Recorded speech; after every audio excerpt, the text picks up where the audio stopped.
हर दिन एक भिखारी दरवाजे के पास आकर भीख मांगता था और घर का मालिक हमेशा घर के बाहर आते ही उसे देखकर फिर जाया करता। कई बार उसके लिए गालियां भी बकता। वो कहता, तू जिंदा ही क्यों है? पूरी जिंदगी ऐसे ही भीख मांगेगा क्या? धरती का बोझ क्यों बना बैठा है? और कभी कभी उस भिखारी को गुस्से में वह धक्का भी मार दिया करता।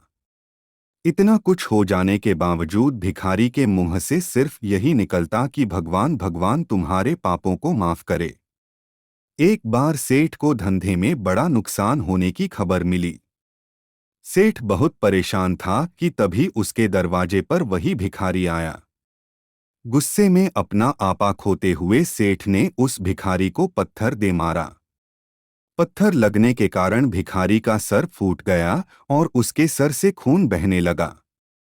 फिर भी दर्द से कराहते हुए भिखारी ने इतना ही कहा, भगवान तुम्हारे पाप को माफ करे।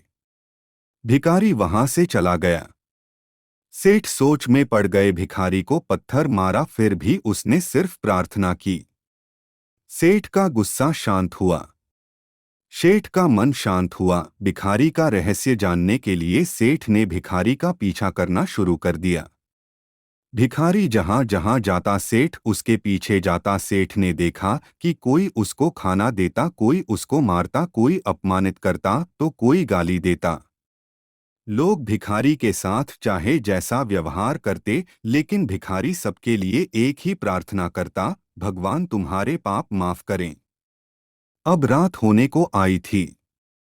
भिखारी अपने घर जाने के लिए लौटा। वो अपने घर पहुंच गया, लेकिन सेठ अब भी उसका पीछा कर ही रहा था।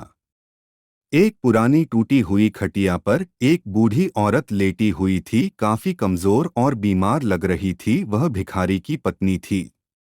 अपने पति को वापस आता देख वह खाट से उठ खड़ी हुई। पत्नी ने अपने पति के भीख वाले कटोरे में देखा, उसमें सिर्फ आधी बासी रोटी थी। उसे देखकर वह बोली, आज बस इतना ही मिला। और हाँ, आपके सिर से खून निकल रहा है, ये चोट कैसे लगी? बूढ़ा भिखारी बोला, आज बस इतना ही मिला, किसी ने कुछ दिया ही नहीं।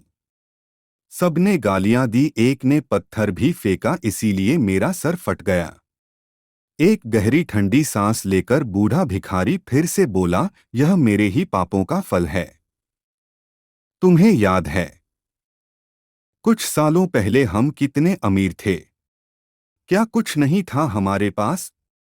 हमारे पास हर चीज जरूरत से ज्यादा थी, लेकिन हमने कभी दान नहीं किया। और उससे भी बुरा हमने उस अंधे भिखारी के साथ किया जो हमारे द्वार पर भीख मांगने आया करता था। बूढ़ी पत्नी की आंखों में आंसू आ गए। वह बोली, हाँ, हम उस बेचारे अंधे के साथ बहुत बुरा करते थे। उसका अपमान करते थे। उसे खाने के लिए रोटी की जगह कागज दिया करते। उसका मजाक उड़ाया करते और कभी कभी मारा भी करते।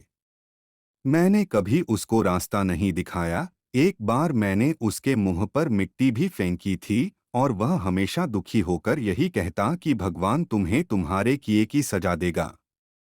भगवान तुम्हारे पापों की सजा जरूर देगा। उसका श्राप सच हुआ और हम इस दुख भरी जिंदगी में आ गए। भिखारी बोला, हाँ, उसका श्राप सच हुआ, इसलिए मैं किसी को बद्दुआ नहीं देता।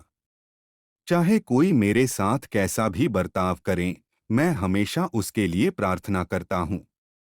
मैं नहीं चाहता कि कोई भी हमारे जैसे जिंदगी का अनुभव करे, किसी को भी हमारे जैसे दुखों का सामना करना पड़े।